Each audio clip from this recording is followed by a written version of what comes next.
Okay, so yesterday I made a lengthy documentary/review on the bad practices that anime crossover games have been currently making, and it's making the genre look like the black sheep of the community. This video isn't to continue the review, but to provide reasonable feedback for future developers if they want their game to get that sweet seal of approval. The idea is to improve the quality of life minimum in the genre and overall, to make better games that have that spirit to them. First, let me get this very fucking clear that this has absolutely nothing to do with character choice. You can have a safe roster, it's cool, I won't harp on the entire game for it, as long as your game is able to keep the fans interested. If your game is broken, please fix your shit before you create anything else, or else the roster will be a problem, regardless of if it's one character or 100. That disclaimer aside, let's get into the first thing someone who actually is a good developer would probably want to do.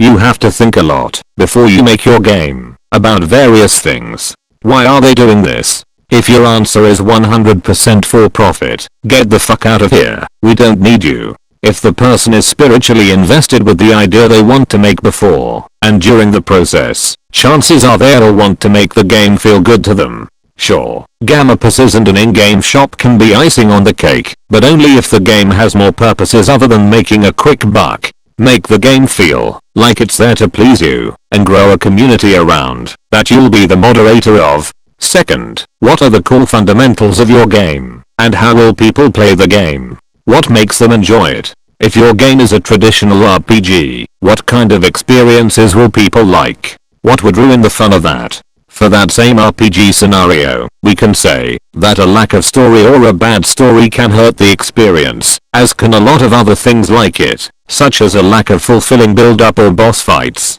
It's why Chrono Trigger was so goddamn good. We can say the same for a created character RPG having a heavy focus on single-player PvP, rather than PvE or multiplayer PvE. It's why some people don't like Xenoverse, or a 2D fighting game that lacks balance whatsoever. Actually no, Marvel vs. Capcom 2 was exactly like that, and people loved the shit out of it. It only became a problem Gamma play-wise once the internet arose. If you want to make a good anime battlegrounds game, you have to be familiar with the genre, and be willing to experiment, and have fun trying different things, until they make yourself happy. Third, seriously, pick your character roster. It can be anything you want, any anime you want, as long as you will have fun making them. A good amount for a generic anime battlegrounds game's initial character count from a developer looking to please a casual crowd would be 15. Some rosters get by with just 10, or below really good selections, and others can go up to 30 and not suffer.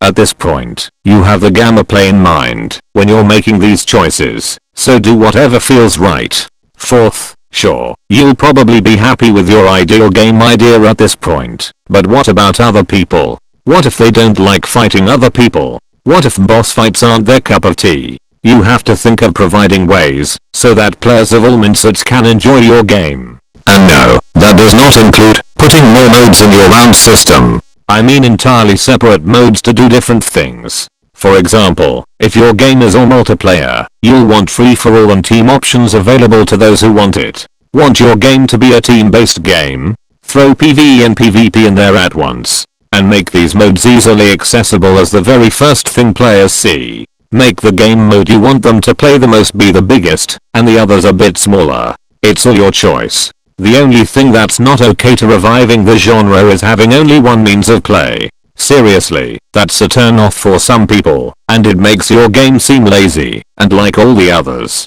The final thinking step would be to finally decide how the player progresses. Do they get better in skill by practicing their movements, or do they level? Are there ways to advance the characters to different stages? How would you even get a character? The choice, again, is entirely up to you. Now that the process is done, put the game together, test some bugs, and you'll be amazed by what you create. And if you ask me, Anime Cross 2 only holds the monopoly because of the nostalgia of Anime Cross 1. Build something that rivals it with your own hard work, and that's when you'll beat them, and that's also when I'll give you the thumbs up.